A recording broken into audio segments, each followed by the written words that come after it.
Prenant sa source en Côte d'Or, sur le plateau de Langres, la Seine se jette dans la Manche entre Le Havre et Honfleur, après 777 km d'un parcours pour le moins sinueux. Son imaginaire se nourrit de beautés urbaines, Paris, Rouen 3, et d'un drame humain, la mort par noyade de Léopoldine Hugo, la fille chérie du poète, à l'âge de 19 ans. Demain, dès l'aube, à l'heure où blanchit la campagne, je partirai. Vois-tu, je sais que tu m'attends. J'irai par la forêt, j'irai par la montagne, je ne puis demeurer loin de toi plus longtemps, écrivit son illustre père, dans un hommage désespéré dont les méandres évoquent la Seine. Plus encore que Corot, Daubigny est le chaînon manquant entre les romantiques de Barbizon et les impressionnistes de l'île de Croissy. Mais c'est bien dans la forêt de Fontainebleau qu'il se mit à peindre sur le motif. Corot, justement, s'il fut l'un des premiers à se rendre à Barbizon, ne s'en tint pas là, avalant les kilomètres à pied et fréquentant avec le même enthousiasme la vallée de la Seine ou le Pas-de-Calais. Il en fut tout autrement avec son élève et ami Stanislas Lépine, qui épousa une amie d'enfance, vécut toute sa vie à Montmartre et dépassa rarement les limites de Paris jusqu'à la Normandie. Cet artiste d'origine allemande chemina de la peinture d'histoire à la peinture de genre, en passant par le portrait.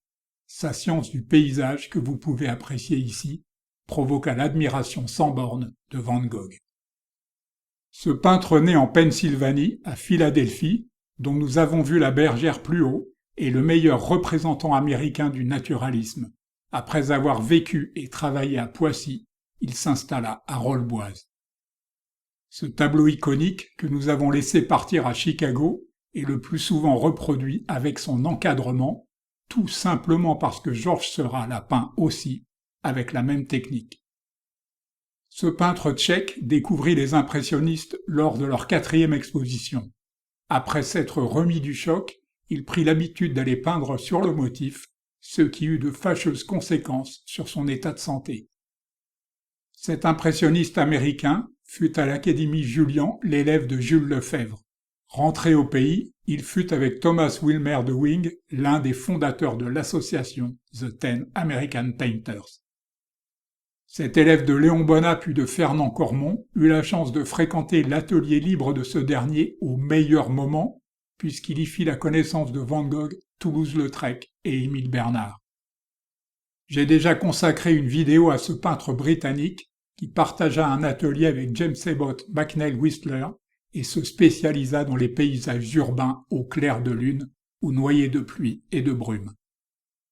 Cet élève de Daubigny fréquenta peu les impressionnistes, si ce n'est Camille Pissarro ou Paul Cézanne, avec lesquels il se lia d'amitié à Auvers-sur-Oise, bien qu'il ait été davantage inspiré par Barbizon.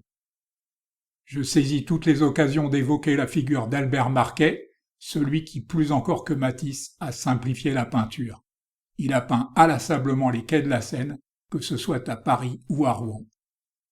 Ce paysagiste ukrainien, membre du groupe des Ambulants, fit l'essentiel de sa carrière en France et en Belgique, où il est d'ailleurs bien plus connu que chez nous.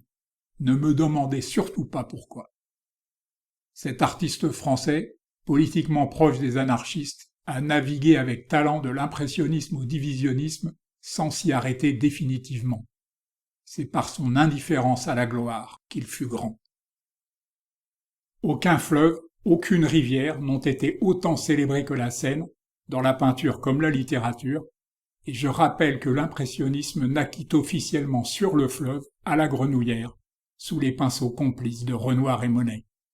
Dans l'éducation sentimentale, roman d'apprentissage publié la même année, 1869, Flaubert fait de la Seine une métaphore du temps qui passe, inexorablement, quand par ailleurs il ne se passe plus rien. Coule la Seine et nos amours, écrira Apollinaire.